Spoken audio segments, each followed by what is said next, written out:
अस्सलामुअलैकुम नाज़रीन कराम, नई वीडियो में आपको खुश आमदीद कहते हैं। नैब तरामीम का केस जैसे ही निगरान हुकूमत की जानिब से सुप्रीम कोर्ट में दायर किया गया, दर हकीकत ये उस फैसले के ख़िलाफ़ एक अपील है जो जस्टिस उमरता बंदयाल ने अपने आखिरी दिनों में दिया। अब सुप्रीम कोर्ट ने भी इस केस को टेकअप कर लिया है और प्रैक्टिस एंड प्रोसीजर एक्ट के तहत ये सब कुछ किया जा रहा है। मैंने कल आपको जजेस की कंपोजिशन बताई थी, बेंच में मौजूद जजेस की तफसील बताई, तो मैंने आपको ये कहा था कि पता नहीं अब ये 5 रुकनी बेंच हम ख्याल बेंच कहलाएगा या नहीं कहलाएगा। जिस तरह का ये बेंच बनाया गया है, इससे लगता यही है कि ये बेंच तरामीम बरकरार रखेगा। अब ये तो बात की बातें हैं कि जस्टिस काजी फ़ायज़ ईसा इस केस का क्या फ़ैसला सुनाएंगे या ये बेंच किस रेशो से ये फ़ैसला सुनाएगा। उससे पहले ही जस्टिस मंसूर अली शाह ने ये काम कर दिया है। आपको याद होगा कि इलेक्शन वाला मामला हो, मंसूर अली शाह हो या जस्टिस अतर मिनल्ला हो, बजाय इसके कि ये कहें कि इलेक्शंस 90 रोज़ में होने चाहिए, वो यही कहते रहे कि ये भी ख्याल होना चाहिए कि असम्बली जब टूटी तो असम्बली तोड़ने वाले की नीयत क्या थी।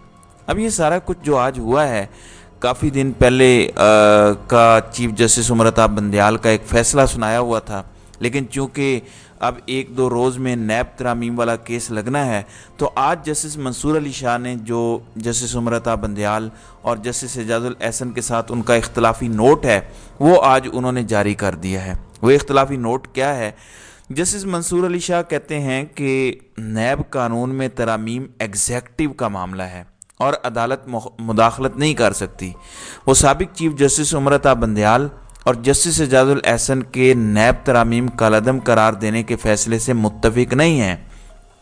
उन्होंने जो यहाँ पे इसके अंदर आर्ग्यूमेंट दिया है, उसमें वो कहते हैं कि हमें कानून बनाने वालों के मफाद को सामने नहीं रखना चाहिए।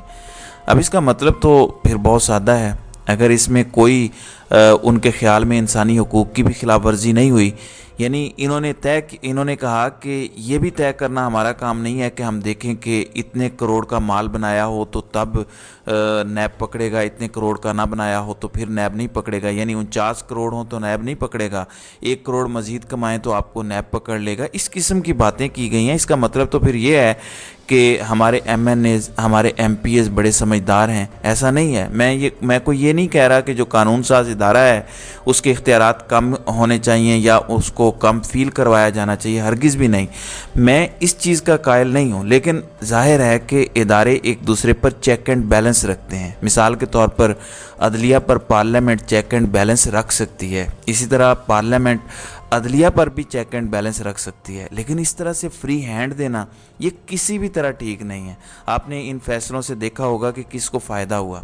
इन फैसलों से शहबाज शरीफ को फ़ायदा हुआ, इन फैसलों से इसहाक डार को फ़ायदा हुआ, नवाज शरीफ को फ़ायदा पहुंचा, खुर्शीद शाह को फ़ायदा पहुंचा। मतलब आप नाम लेते जाएं, फिर किन केसेस के अंदर फ़ायदा हुआ? ज़ाहिर है वो सारे के सारे करप्शन के केसेस थे। अब हुआ क्या है कि जब ये एहतसाब अदालतों में जाते तो कहते कि आपका तो दायरा इख्तियार ही नहीं बनता, और इस तरह ये केसेस वापस भेज दिए जाते। अब जब उमरता बंदयाल के फैसले के बाद दोबारा ये केसेस बहाल हुए, मगर उससे पहले ही मंसूर अली शाह ने आज अपना काम डाल दिया है, तो मेरा ख्याल है जस्टिस काजी फ़ायज़ ईसा को कुछ भी करने की ज़रूरत नहीं है। फ़ैसला बड़ा क्लियर है। अंदाज़ा करें कि जस्टिस आमिर फ़ारूक की अदालत के मुतालिक हम आपको पहले ही बता देते थे कि अगर इमरान खान की दरख्वास्त हो तो क्या फ़ैसला आएगा, अगर नवाज़ शरीफ की दरख्वास्त हो तो फिर क्या फ़ैसला आएगा। लेकिन अगर सुप्रीम कोर्ट के बेंचेस से भी इसी तरह से होना शुरू हो जाए तो मेरे ख्याल से ये कौम के साथ ज़्यादती है। ये तो इंसाफ और कानून का सरेआम खून बहाने वाली बात है। नाज़रीन इकराम, दूसरी जानिब इमरान खान और शाह महमूद कुरैशी दोनों इस वक्त आप जानते हैं कि साइफ़र वाले केस में अडयाला जेल में कैद हैं। साइफ़र वाले मामले के अंदर इवन शाह महमूद कुरैशी ने आज ज़मानत बाद अज़ गिरफ़्तारी की दरख्वास्त दायर की चीफ जस्टिस आमिर फ़ारूक के सामने, तो उन्होंने नोटिस जारी कर दिए। नोटिस जारी करने से पहले आमिर फ़ारूक ने जो इतराज़ात आयद किए हैं वो बड़ा ही दिलचस्प मामला है। उन्होंने कहा कि आपने ये जो दस्तावेज़ात लगाई हैं वो तरतीब के साथ लगाएं।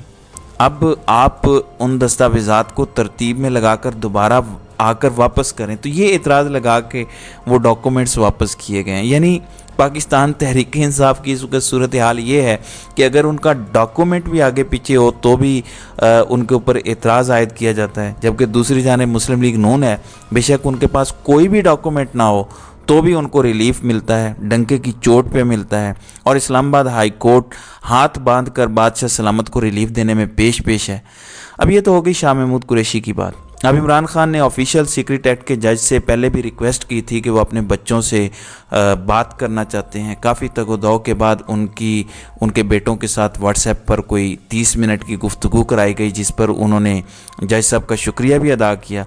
फिर उन्होंने एक दरख्वास्त और दायर की कि देखें, हर हफ्ते फ़ोन पर मेरे बच्चों के साथ मेरी बात करवाई जाए, जिस पर ऑफिशियल सीक्रेट एक्ट अदालत के जज अबुल हसनात जुल्करनैन ने सुप्रिटेंडेंट अडयाला जेल को नोटिस जारी कर दिए हैं। उन्होंने कहा कि चूंकि बात करवाई जा चुकी है और हकीकी इनके वो बेटे हैं वो मुल्क से बाहर हैं, अगर पाकिस्तान में हों तो ज़ाहिर है मुलाकात हो जाती है, लेकिन पाकिस्तान से बाहर हैं तो उनकी कॉल पर बात करवाई जाए। तो जज साहब ने इस पर भी नोटिस जारी कर दिए हैं।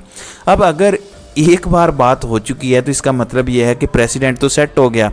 जज साहब इस पर कोई क्लियर फैसला भी दे सकते थे, लेकिन चूंकि ये इमरान खान का मामला है, अगर इंसाफ देना भी है तो इंसाफ ऐसे देना है कि पता चले कि पाकिस्तान के अंदर इंसाफ लेना कितना मुश्किल है। जहाँ तक नवाज शरीफ या नून लीग की बात है तो इंसाफ ऐसे देना है कि पता चले कि पाकिस्तान के अंदर इंसाफ कितनी आसानी से मिलता है और अदालतें किस तरह से दिन रात मेहनत करती हैं और इंसाफ फराहम करती हैं। बात वही है, वो किसी ने कहा था कि हम फेस नहीं केस देखते हैं, लेकिन लगता यह है कि बात इससे बिल्कुल उलट है कि पाकिस्तान के अंदर केस नहीं बल्कि फेस देखा जाता है। आपके सामने है, एक जैसे केसेस हैं, लेकिन पाकिस्तान में रहते हुए इमरान खान को ज़मानत नहीं मिलती, जबकि दूसरी जानिब नवाज शरीफ मुल्क से बाहर थे, इश्तिहारी भी थे, मगर उसके बावजूद ज़मानतें मिल जाती हैं। तो इससे बड़ी मिसाल क्या हो सकती है कि फेस देखा जाता है, केस नहीं देखा जाता। दूसरी जानिब लगता है कि इलेक्शन वाला मामला मज़ीद पंजाब हुकूमत लटकाना चाहती है। पंजाब हुकूमत वैसे ही ज़ायदुल मियाद हो चुकी है, लेकिन पंजाब हुकूमत में जितने लोग बैठे हुए हैं ज़ाहिर है वो पंजाब की अशराफिया के नुमाइंदे हैं, जो बड़े बड़े इंडस्ट्रियलिस्ट हैं, बड़े बड़े मीडिया ऑनर्स हैं, बड़े बड़े यूनिवर्सिटीज़ के मालिकान हैं, उनके वो बच्चे हैं, उनके वो नुमाइंदे हैं। इन सब की अटर्नशिप चल रही है, वो मिनिस्टर बने हुए हैं। अब आज पंजाब का एक इजलास हुआ काबीना का, जिसके अंदर अरबों रुपए के बजट की अगले 4 महीने के लिए मंजूरी दे दी गई है। अगर 4 महीनों की बात करें तो चूँकि इन्होंने जून में आखिरी बजट की मंजूरी दी थी और 4 महीने का ही निगरान हुकूमत के पास इख्तियार होता है। आइन ये नहीं कहता कि दोबारा वही निगरान हुकूमत रहे। इस तरह तो अगर आप हर 4 महीने बाद इख्तियार इस्तेमाल करते रहेंगे तो फिर मेरा ख्याल है आपको प्रॉपर गवर्नमेंट की ज़रूरत ही नहीं है। हर 4 महीने बाद निगरान हुकूमत अपना बजट आगे लेकर जाती रहे। ये एक आइनी मामला है, लेकिन ज़ाहिर है पाकिस्तान में आइनी मामलात इसी तरह से चलते हैं। तो बजट की उन्होंने मंजूरी दे दी है। लगता यह है कि कोई बड़ा प्लान है और इलेक्शन का मूड दिखाई नहीं दे रहा। फ़िलहाल वो चीज़ें डे टू डे अफेयर्स से ज़्यादा चलाते नज़र आ रहे हैं। नवंबर, दिसंबर, जनवरी, फरवरी तक का इन्होंने बजट अप्रूव कर लिया है। अब फरवरी में फिर 4 महीनों का नया बजट आ सकता है, इसमें कोई कबाहत नहीं है अगर अदालत ने ही इसको ना रोका। दूसरी जानिब नाज़रीन कराम, शेख रशीद साहब चिल्ले पर गए हुए थे। शेख रशीद साहब वापस आए। चलें, शेख रशीद के मामलात ऊपर से तय पा गए या शेख रशीद के लिए आसानी पैदा हो गई और उनको आज बड़ा रिलीफ मिला है और लाल हवेली जो सील करने का फ़ैसला था उसको कलअदम करार दिया गया है। आज वो पेश हुए। चलें, कम अज़ कम उनके लिए कुछ आसानियाँ तो पैदा हुई हैं और उस चिल्ले से वापसी के बाद उनके काफ़ी सारे मसाइल जो हैं वो हल हो गए हैं। तो देखते हैं आगे मज़ीद क्या होता है। तो नाज़रीन कराम, आपकी इस वीडियो के हवाले से क्या राय है? आप अपनी राय का इजहार कमेंट सेक्शन में ज़रूर कीजिएगा।